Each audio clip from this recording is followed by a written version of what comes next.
बेटे की पसंद पत्थर वर्सेस सास की पसंद हीरा। मधु का छोटा बेटा मोहित अपनी पसंद की लड़की पूजा से शादी करके उसे घर ले आया है और उन्हें देखकर मधु का पारा चढ़ा हुआ है। वो मोहित के गाल पर जोरदार तमाचा मारती है। मोहित, मैंने कहा था ना कि कोई भी मॉडर्न लड़की हमारे घर में बहू बनकर नहीं आएगी। तो कौन है? माँ, ये पूजा है, अनाथ है, इसका कोई नहीं है। आज अगर मैं इससे शादी नहीं करता तो ये बेचारी बेघर हो जाती। तो क्या यहाँ खैरात बट रही है? ये क्या कोई धर्मशाला है जो उठा लाया इसे यहाँ? ना इसके खानदान का पता है, ना घर का पता है, किसका खून है ये भी नहीं पता है। माँ सुनो तो मेरी बात, ये मेरे साथ कॉलेज में पढ़ती है, साथ में जॉब भी करती है, बहुत अच्छी है पूजा। मुझे ये जॉब वाली मॉडर्न लड़की नहीं चाहिए मेरे घर के लिए। निकाल इस चुड़ैल को इस घर के बाहर। माँ, मेरी पत्नी है, अब मेरी शादी हो चुकी है उससे, अब तो हमारे घर की बहू बन चुकी है वो। मोहित की आवाज तेज हो जाती है। तभी गुस्से में मधु एक और चांटा मोहित के गाल पर जड़ देती है। तभी मोहित की दादी मालती आगे आती है। मधु, अब तू कर भी क्या सकती है? शादी कोई गुड्डे गुड़ियों का खेल तो नहीं है। अब अगर मोहित ने शादी कर ही ली है तो तू स्वीकार कर ले। हाँ माँ, सही कह रही है मधु, अब जो है वो तुम्हें मानना ही पड़ेगा। हद है, मतलब बड़े बेटे से पहले छोटे बेटे ने शादी कर ली, वो भी अपनी मर्जी से। ये तो पत्थर ले आया। देखना, मैं अपनी पसंद की हीरा बहू लाऊंगी गौरव के लिए। हाँ ठीक है, लेकिन अभी ड्रामा करने से कोई फायदा नहीं है। अब तो मोहित की बहू आ गई है, अब उसका घर में गृह प्रवेश करवाओ। अपना मन महसूस कर मधु मजबूरी में पूजा का गृह प्रवेश करवाती है। पूजा और मोहित अपने कमरे में जाते हैं। दोनों की आज सुहाग रात थी। अगले दिन सुबह पूजा तैयार होकर नीचे आती है। तभी मधु ने पंडित को घर बुलाया होता है। पूरा परिवार सोफे पर बैठा है। तभी पंडित, मेरे छोटे बेटे ने तो मेरी नाक काट दी। अपनी पसंद की लड़की ले आया, जिसका ना कुल का पता है ना खानदान का। पता नहीं इस पत्थर ने मेरे बेटे पर क्या जादू टोना कर दिया है। अरे मधु, अब जो हो गया है उसे छोड़। घर में बहू आई है, ऐसे कड़वे शब्द मत बोल। क्यों ना बोलूं अम्मा? मोरी की ईंट को उठाकर कोई चौबारे पर रख दे तो वो क्या हीरा बन जाएगी?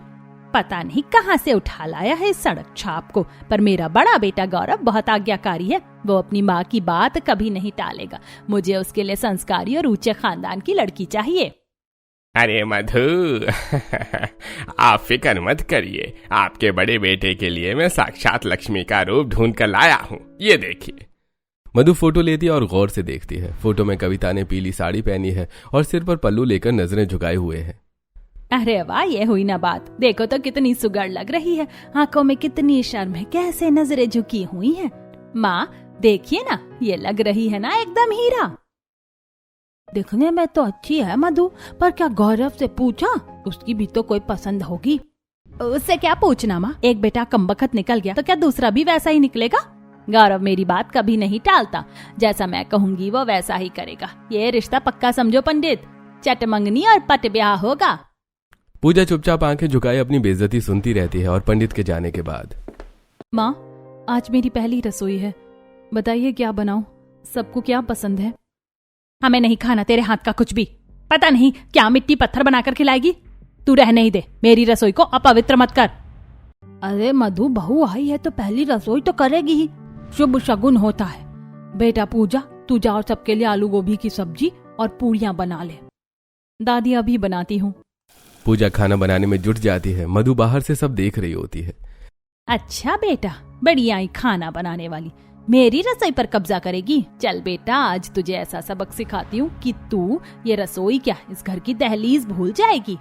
जैसे ही पूजा खाना बनाकर कुछ काम से रसोई से बाहर आती है, मधु बिल्ली की तरह दबे पांव रसोई में घुसती है और सारे खाने में बाजार का लाया हुआ लहसुन प्याज का पेस्ट सब में डाल देती है। डाइनिंग टेबल पर पूजा बड़े प्यार से सबको खाना परोसती है। राकेश जैसे ही पहला निवाला लेते हैं, अरे राम राम राम, ये क्या खिला दिया?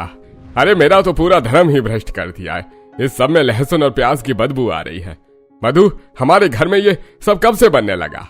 हाय राम, अभी तो 2 दिन हुए हैं और इसने हमारे घर का धर्म कर्म सब मिट्टी में मिला दिया। देख लीजिए माँ, ये मॉडर्न बहू हमें अशुद्ध बनाना चाहती है। लहसुन प्याज? बेटा पूजा, यह तूने क्या किया? हमारे यहाँ तो ये सब वर्जित है। नहीं दादी, भगवान की कसम, मैंने ऐसा कुछ नहीं डाला। मैंने तो सादा खाना बनाया था। पता नहीं ये सब कैसे हुआ, मुझे माफ कर दीजिए। माफी से मेरा धर्म वापस आ जाएगा? ये हमें शमशान पहुंचाकर हमारी जायदाद हड़पना चाहती है। माँ, ये कुलक्षणी तो हमें कहीं का नहीं छोड़ेगी। मधु पूजा को खरी खोटी सुनाती है और एक चांटा मार देती है, जिसके बाद पूजा रोते हुए अपने कमरे की तरफ भाग जाती है। मोहित उसके पीछे पीछे जाता है। तभी मधु आंगन में जोर जोर से चिल्लाकर तंज कसती है। हाँ हाँ, जा जा देख ले अपनी पसंद के पत्थर को। जा अपनी बीवी का पल्लू पकड़कर उसी के कमरे में घुसा रहे। बड़ा आया जोरू का गुलाम, जा उसी की चाकरी कर अब।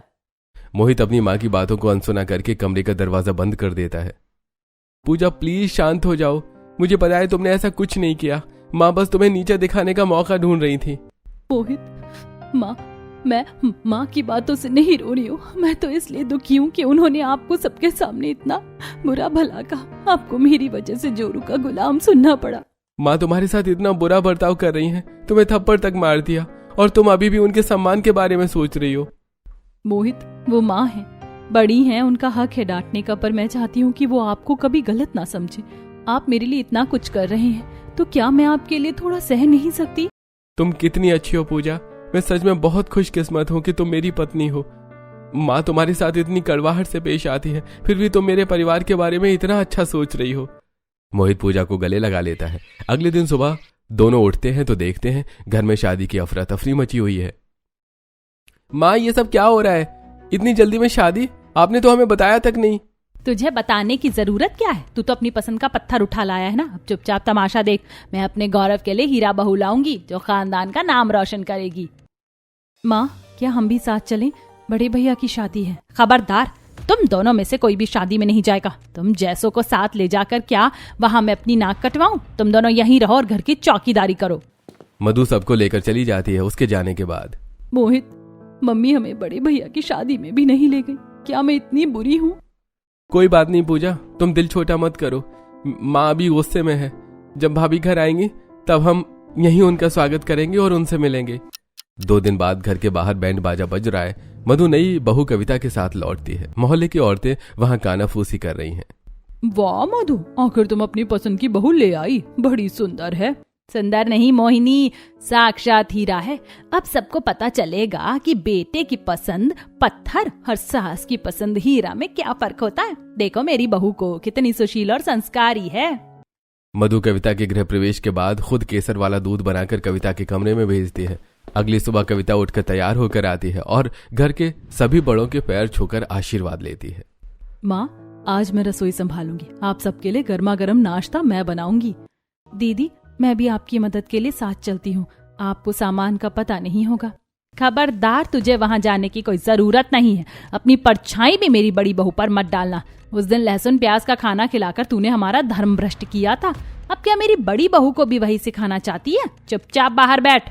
कविता रसोई में चली जाती है और बढ़िया नाश्ता बनाकर लाती है। वो सबको आदर के साथ परोसती है। सब लोग बड़े चाव से खाना खाते हैं। वाह मधु, बहू ने तो कमाल कर दिया। ऐसा स्वाद तो बरसों बाद चखा है। आखिर सास की पसंद है, हीरा तो होगी ही। मधु नाश्ते के बाद सभी से कविता को नेक दिलवाती है। कविता नाश्ता करने के बाद बर्तन समेटने लगती है। तभी मधु उसका हाथ पकड़ लेती है। अरे नहीं नहीं बेटा, तू ये सब क्यों करेगी? तू तो हमारे घर की लक्ष्मी है। ओए पत्थर, चलिए सारे बर्तन समेट और पूरी रसोई चमक जानी चाहिए। पर माँ, पूजा भी तो इस घर की बहू है।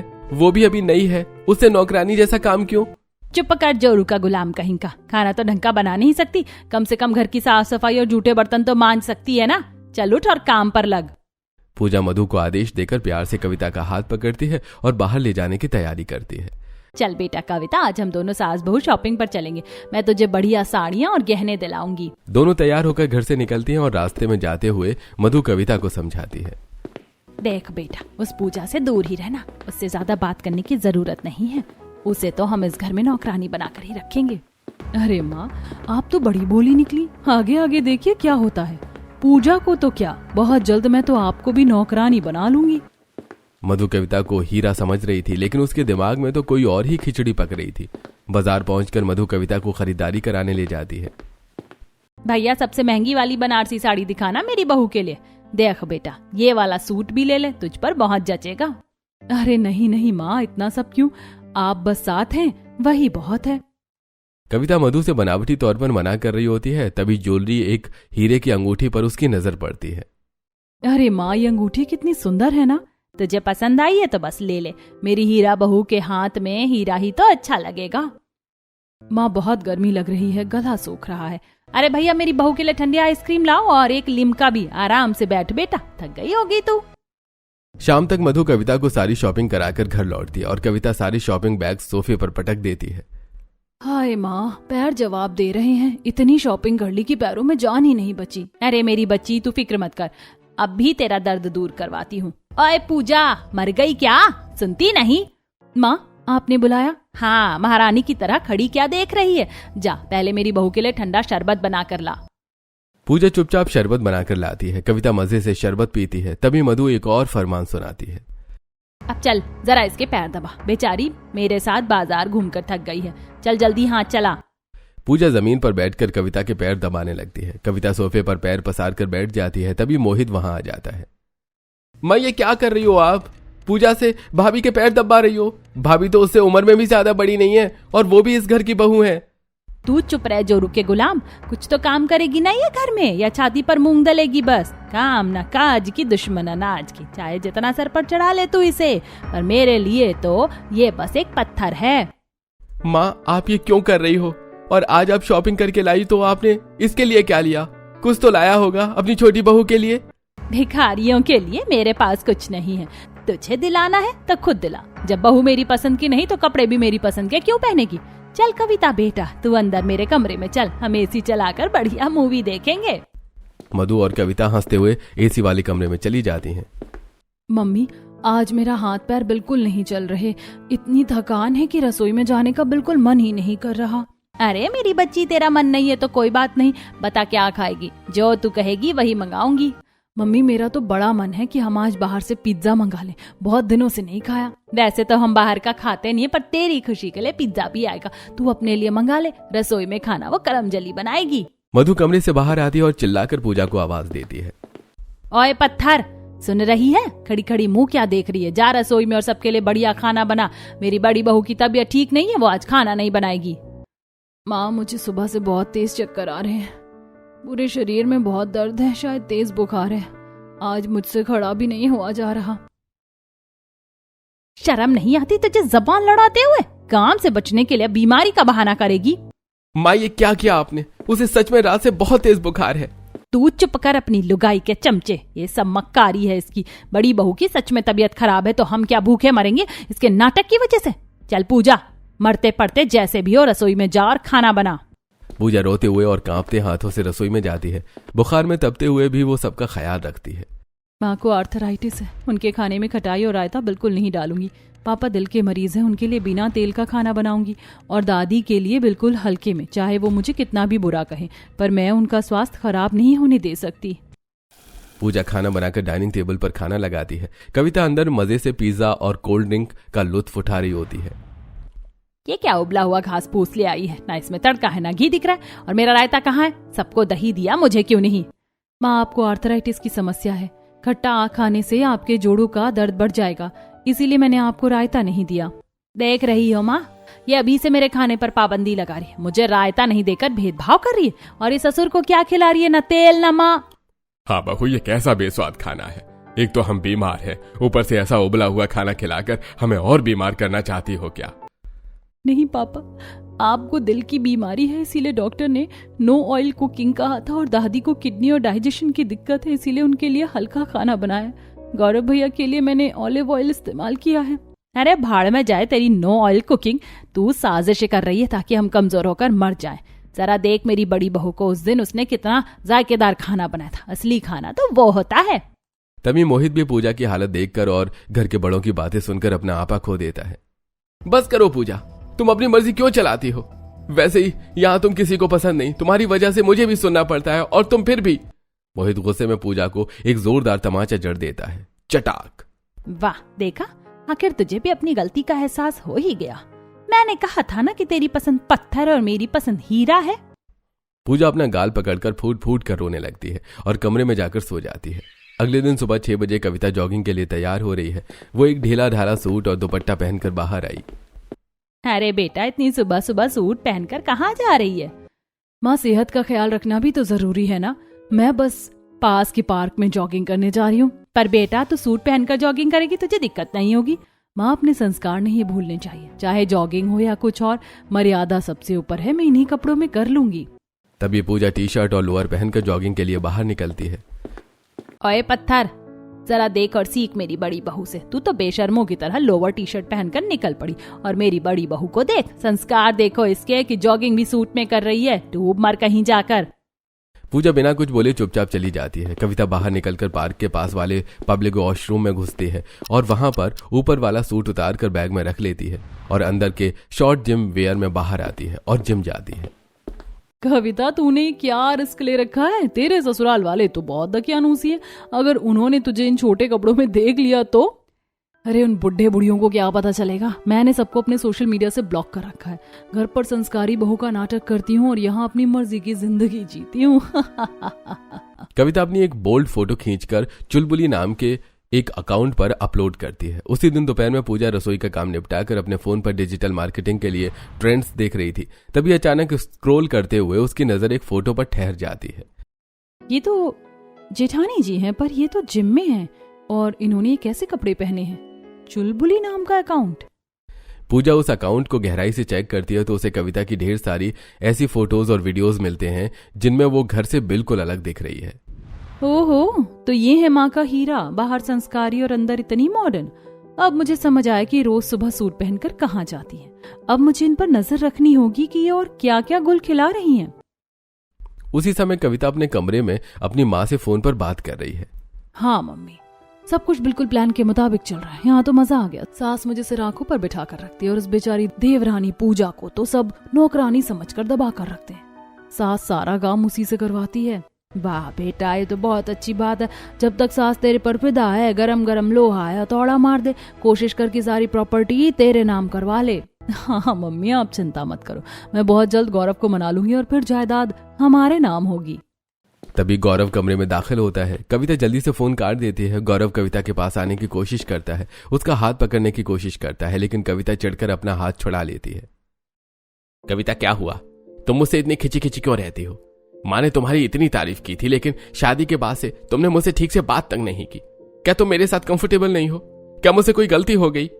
अरे नहीं नहीं, ऐसी कोई बात नहीं है, बस मुझे सिर दर्द है और वैसे भी मुझे सब रोमांस वोमांस पसंद नहीं है।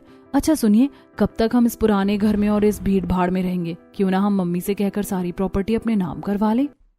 ये तुम क्या कह रही हो कविता? माँ पापा अभी जिंदा है और मोहित मेरा छोटा भाई है। हम उनसे अलग होने या जायदाद हड़पने की बात कैसे कर सकते हैं? ये गलत है। आप तो बस चुप ही रहिए, आपको समझ नहीं आता। अगर एक बार प्रॉपर्टी हमारे नाम हो गई तो हम अपनी मर्जी के मालिक होंगे। आप बस देखते जाइए मैं क्या करती हूँ, बीच में मत बोलिएगा।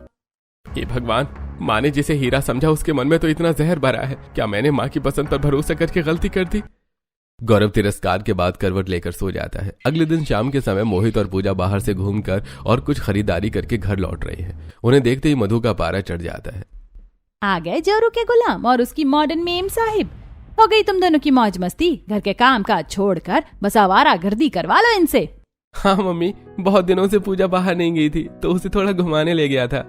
हाँ हाँ ले जा, आखिर इसे घूमना और पैसे उड़ाना ही तो आता है। जरा देख मेरी बड़ी बहू को, घर की कितनी चिंता है उसे।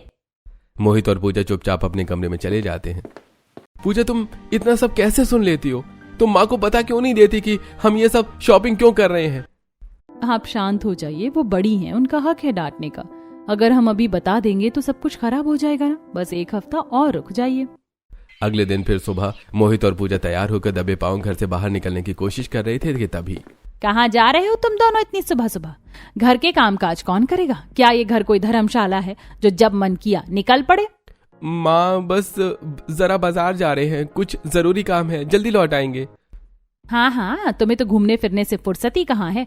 मेरी बड़ी बहू को देख, अभी तक रसोई में मेरे लिए बादाम का दूध बना रही है। शर्म करो कुछ। माँ, बस 1 घंटे की बात है, हम अभी आकर सारा काम संभाल लेंगे। मेरी आंखों के सामने से दफा हो जा, पत्थर कहीं की। घर से निकलकर मोहित और पूजा एक ट्रैवल एजेंसी के ऑफिस में बैठे हैं। ये लीजिए मैडम, आपकी 4 धाम यात्रा की कंफर्म टिकटें। रहने और खाने का पूरा इंतजाम वीआईपी होगा। इसके बाद मोहित और पूजा एक दुकान से दूसरी दुकान भाग रहे हैं। उनके हाथ में ढेर सारे थैले हैं। मोहित देखो, ये पीला और सुनहरा रंग कितना सुंदर लग रहा है ना? हाँ पूजा, तुम्हारी पसंद लाजवाब है। चलो अब ज्वेलरी शॉप पर चलते हैं, मैचिंग गहने भी तो लेने हैं। ज्वेलरी शॉप पर और सैंडल की दुकान पर पूजा बहुत बारीकी से चीजें चुन रही है। वो एक कीमती हार और आरामदायक सैंडल पसंद करती है। मोहित, गेस्ट लिस्ट फाइनल हो गई है। लगभग 200 लोग होंगे। हमें सबको पर्सनली कॉल करके इनवाइट करना होगा। नमस्ते। हाँ, उस तारीख को शाम 7 बजे ऑडिटोरियम पहुंच जाइएगा। बस ध्यान रहे घर पर किसी को पता ना चले, ये एक बड़ा सरप्राइज है। इसके बाद दोनों ऑडिटोरियम हॉल बुक करने जाते हैं। देखिए, हमें यहाँ 200 लोगों की गैदरिंग चाहिए। लाइट शानदार होनी चाहिए और स्टेज का डेकोरेशन एकदम जश्न जैसा। ये डेट फिक्स है, कोई गलती नहीं होनी चाहिए। दोनों ढेर सारी खरीदारी करके रात का समय दबे पांव घर में बहुत सारे गिफ्ट्स और सामान लेकर घुसते हैं। मधु सो चुकी है। उफ, आज तो बहुत थक गई पूजा, लेकिन सारा इंतजाम हो गया। हाँ, बस ध्यान रखना कि ये सब सरप्राइज है। घर में किसी को भी भनक नहीं लगनी चाहिए, वरना सब खराब हो जाएगा। एक तरफ मधु के छोटे बेटे बहू उनसे कुछ छुपा रहे थे, वहीं दूसरी तरफ कविता ने मधु के दूध में नींद की गोली मिला दी थी, जिससे उनको गहरी नींद आ गई। जिसके बाद कविता दबे पांव उनके कमरे में घुसते हैं और उनकी अलमारी की चाबियां निकालती है। वो तिजोरी खोलकर प्रॉपर्टी के असली पेपर्स निकाल लेती है और सुबह कविता और गौरव तैयार होकर बाहर जाने लगते हैं। क्या हुआ बेटा, इतनी सुबह कहाँ जा रहे हो तुम दोनों? माँ, रात से मेरी तबीयत बहुत खराब लग रही है, बहुत चक्कर आ रहे हैं। गौरव मुझे डॉक्टर के पास ले जा रहे हैं। हाय राम, जा बेटा जा, जल्दी डॉक्टर को दिखा करा, सेहत से बढ़कर कुछ नहीं। घर से बाहर निकलकर गौरव गाड़ी चला रहा है, लेकिन कविता उसे डॉक्टर के पास नहीं बल्कि कोर्ट ले गई है। कविता, ये तो कोर्ट का रास्ता है, हम यहाँ क्यों आए हैं? तुमने तो कहा था कि डॉक्टर के पास जाना है। डॉक्टर के पास बाद में जाएंगे, पहले इन पेपर्स पर साइन कीजिए। मैंने वकील से बात कर ली है, माँ की पावर ऑफ अटॉर्नी अब हमारे नाम होगी। क्या? ये तो घर के कागज है। कविता, ये तुम क्या कर रही हो? माँ ने हम पर भरोसा किया और तुम उनके साथ ऐसा धोखा कर रही हो। ज्यादा नैतिकता मत झाड़िए। मैंने कल रात बहुत मुश्किल से ये पेपर्स हासिल किए हैं, बस ट्रांसफर पेपर्स बनवाने हैं। कविता वकील के सामने बैठी और प्रॉपर्टी के पेपर्स को बदलने का दबाव बना रही है। देखिए वकील साहब, मुझे ये सारे पेपर्स अपने और अपने पति के नाम पर चाहिए। पावर ऑफ अटॉर्नी का ड्राफ्ट ऐसा बनाइए कि साइन होते ही सारी जायदाद हमारी हो जाए। पर मैडम, इसके लिए आपके सास के साइन लगेंगे, क्या वो तैयार हैं? आप अपना काम कीजिए, साइन कैसे लेने हैं वो मुझ पर छोड़ दीजिए। कोर्ट से लौटकर कविता और गौरव घर पहुंचते हैं, तभी मधु दौड़कर आती है। क्या हुआ बेटा, डॉक्टर ने क्या कहा? रिपोर्ट्स में क्या आया? दिखाओ दिखाओ, मुझे बहुत चिंता हो रही थी। अरे नहीं नहीं मम्मी, ऐसा कुछ खास नहीं है। वो गर्मी बहुत है ना, तो उसी की वजह से थोड़ी डिहाइड्रेशन हो गई थी, बस ग्लूकोज और आराम बताया है। अच्छा बेटा, शुक्र है। तू अंदर जा और आराम कर, मैं तेरे लिए ठंडा मीठा आम पन्ना भिजवाती हूँ, अभी ताजगी आ जाएगी। कविता चैन की सांस लेती है और अलमारी से वो पेपर्स रख देती है। देखा गौरव, आज तो मजा आ गया। वकील ने सब तैयार कर दिया है, अब बस मम्मी के साइन होते ही हम इस घर और जायदाद के मालिक होंगे। कविता, पर ये ठीक नहीं है, हम माँ को धोखे में रखकर साइन करवा रहे हैं। रुकने का वक्त नहीं है, हम ये काम ठीक 15 तारीख को करेंगे। 15 तारीख? उस दिन तो मम्मी का जन्मदिन है, तुम उनके जन्मदिन पर ऐसा करोगी? हाँ, क्योंकि उसी दिन मम्मी खुश होंगी और ज्यादा ध्यान नहीं देंगी। हम उन्हें कोई तोहफा देने के बहाने इन कागजों पर साइन करवा लेंगे। इसी तरह दिन गुजरते हैं और 2 दिन बाद। मोहित, सब तैयार है ना? हलवाई से बात हो गई? सब तैयार हैं पूजा। माँ ने सपने में भी नहीं सोचा होगा कि उनकी पत्थर जैसी बहू उनके लिए इतना कुछ कर रही है। उसी शाम को पूजा ऑडिटोरियम की बुकिंग और तैयारियों के चक्कर में घर लौटने में थोड़ी लेट हो गई और वो जैसे घर में कदम रखती है। कहाँ मर गई थी महारानी? सुबह से पैर जो पहियों पर लगे हैं, अभी घर आने का समय मिला है? घर में इतने काम पड़े हैं, पर तुझे तो बस आवारागर्दी सूझती है। माँ, बस कुछ जरूरी काम से बाहर गई थी, अब आ गई हूँ, सारा काम कर दूंगी। काम करेगी? जबान लड़ाती है। ये ले, ये है तेरी बदजुबानी का इनाम। माँ, आप मुझे रोज रोज ऐसे क्यों मारती हैं? आखिर मेरी गलती क्या है? पूजा रोते रोते रसोई में जाती है। सबके स्वास्थ्य का ध्यान रखते हुए वो खाना बनाती है। तभी कविता हाथ में स्वादिष्ट खाने के डोंगे लेकर आती है। माँ, आज आप वो उबला हुआ घास फूस मत खाइए। देखिए, आज मैंने आपके लिए और दादी के लिए खास शाही पनीर और मलाई कोफ्ता बनाया है। अरे बेटा, तू तो कमरे में आराम कर रही थी, तूने कब बनाया? बस माँ, आपका प्यार मुझे रसोई तक खींच लाया। मैंने सोचा आज मैं खुद अपने हाथों से सबको खिलाऊं। दरअसल कविता ने कमरे के पीछे वाले दरवाजे से चुपके से जोमेटो से सारा खाना ऑर्डर किया था और रसोई में जाकर बर्तनों में पलट दिया ताकि किसी को शक न हो।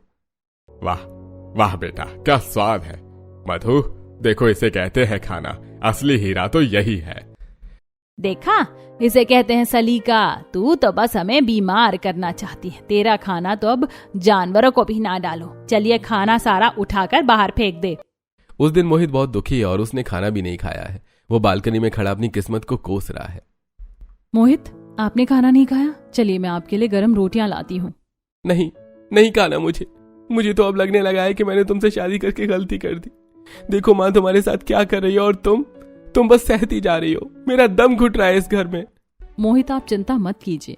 मुझे पता है आज अंधेरा है, पर कल सवेरा जरूर होगा। बस 15 तारीख का इंतजार कीजिए। उस दिन माँ को खुद पता चल जाएगा कि कौन हीरा और कौन पत्थर। काश तुम्हारी ये उम्मीद सच हो जाए पूजा।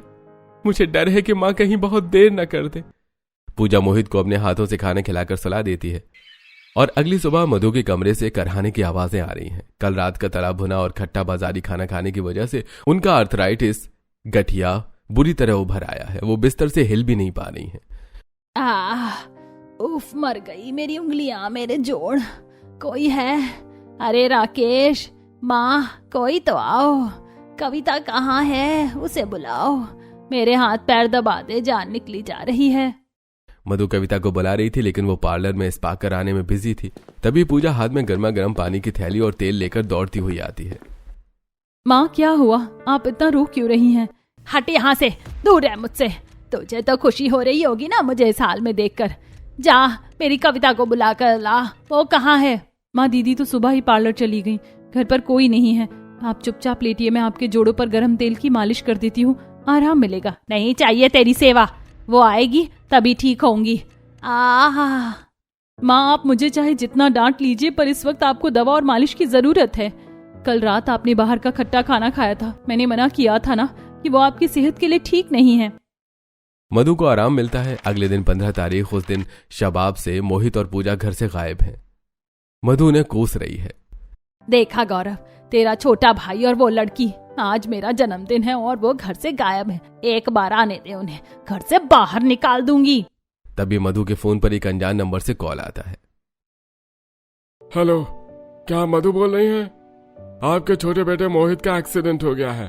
वो पास के ऑडिटोरियम वाले रोड पर गिरे हैं, जल्दी पहुंचिएगा।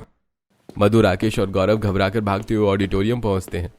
जैसे वो अंदर घुसते हैं, एक टीम उन्हें घेर लेती है। शांत हो जाइए मधु, एक छोटा सा प्रैंक था। आपको यहाँ लाने के लिए हमें ये झूठ बोलना पड़ा। आपके लिए एक बहुत बड़ा सरप्राइज इंतजार कर रहा है। मधु टीम को एक आलीशान मेकअप रूम में ले जाती है। वहां वही साड़ी, गहने और सैंडल्स रखे हैं जो पूजा ने खरीदे थे। मधु को तैयार करके जैसे ही हॉल में लाया जाता है, चारों तरफ अंधेरा हो जाता है। अचानक लाइट जलती है। Happy birthday Madhu ji. मेहमान तालियां बजा रहे हैं। सामने बड़ा सा केक है और स्टेज पर मोहित और पूजा खड़े हैं। ये सब क्या है? गौरव बेटा, तूने और कविता ने इतना बड़ा इंतजाम किया? नहीं मधु, ये सब मोहित और छोटी बहू पूजा ने किया। हमें भी अभी पता चला कि वो पिछले 1 महीने से इसकी तैयारी कर रहे थे। अरे माँ, क्या फायदा इस ताम झाम का? अब तो आप लोग सड़क पर आ चुके हैं। आपके पास बचा ही क्या है? ये तो क्या बोल रही है बेटा? याद है सुबह आपने जिस फाइल पर साइन किए थे, वो जायदाद के पेपर से। अब ये घर, ये जमीन, सब कुछ मेरे और गौरव के नाम है। मुझे क्या लगा मैं जिंदगी भर आपकी गुलामी करूंगी? मुझे आजाद पंछी की तरह उड़ना है। आपको संस्कारी बहू चाहिए थी ना, तो चाटिए अपने संस्कारों को। मैं तो चली। गौरव, क्या ये सच है? तूने अपनी माँ के साथ ये धोखा किया? मुझे तो पता भी नहीं था कि इस फाइल में क्या है। कविता ने मुझे झूठ बोलकर साइन करवाने को कहा था। कविता जैसी फाइल लहराते हुए बाहर जाने लगती है, पूजा स्टेज से नीचे आती है और उसका रास्ता रोक लेती है। रुकिए भाभी, जाने से पहले जरा एक बार अपनी वो फाइल खोलकर पढ़ तो लीजिए। तू क्या बताएगी मुझे? ये देखो, ये कैसे हो सकता है? इसमें तो मेरा नाम ही नहीं है। भाभी, मैंने रात को ही आपके असली पेपर्स हटाकर वहां बर्थडे विश वाले सादे कागज रख दिए थे। माँ ने जिस पर साइन किए वो प्रॉपर्टी के पेपर्स नहीं है, बल्कि उनकी 4 धाम यात्रा की बुकिंग के पेपर्स हैं। जायदाद आज भी माँ और बाबूजी के नाम है। और ये देखिए माँ, ये है वो असली कागज जो आपकी हीरा बहू चुरा कर ले गई थी। और साथ ही ये वीडियो देखिए जिसमें ये अपने बॉयफ्रेंड से इस घर को बर्बाद करने की बात कर रही है। बड़ी स्क्रीन पर कविता का जिम वाला अवतार और बॉयफ्रेंड से बातचीत का वीडियो चलने लगता है। मधु के पैरों तले जमीन खिसक जाती है और वो फूट फूट कर रोने लगती है और पूजा के गले लग जाती है। मुझे माफ कर दे बेटा, सास की पसंद पत्थर और बेटे की पसंद कोई नूर निकली।